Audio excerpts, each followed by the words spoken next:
अरे हल्ला गुल्ला बंद करो कि सुनो हमारी बानी जी। सत है जी। अरे हल्ला गुल्ला बंद करो कि सुनो हमारी बानी जी। सत है जी। अब सुनो भैया छोटू आरती के कहानी जी। क्या बात है जी। आरती के चढ़ गले प्यार के बुखार जी। सत है जी। आरती के चढ़ गले प्यार के बुखार जी। क्या बात है जी। 2 बजे रात मिले छोटू ओकर यार जी। सही बोले है जी। रासलीला करते पकड़ ललके आरती के भैया जी। सही बोले है जी। रासलीला करते पकड़ ललके आरती के भैया जी। सत है जी। रूम में बंद कर कल के छोटू के ठोकैया जी। आय हाय हाय हाय हाय। आरती के भाई बाप सब मिलके करे लगले छोटू के कुटैया जी। सत है जी। पड़े लगले चुत्तर पर लाठी ते छोटू करे मैया मैया जी। बाजी वाह। सुनकर ये सब खिस्सा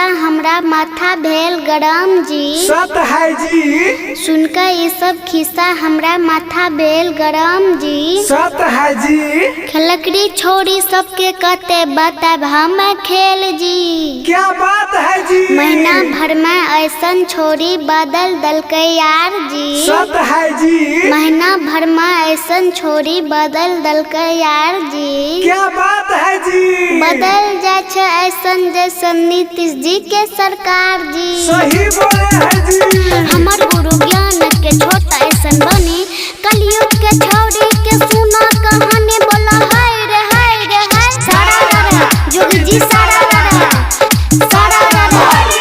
भाई जी जाके दल के फसाए। भाई जी जाके दल के फसाए। छोटू के माल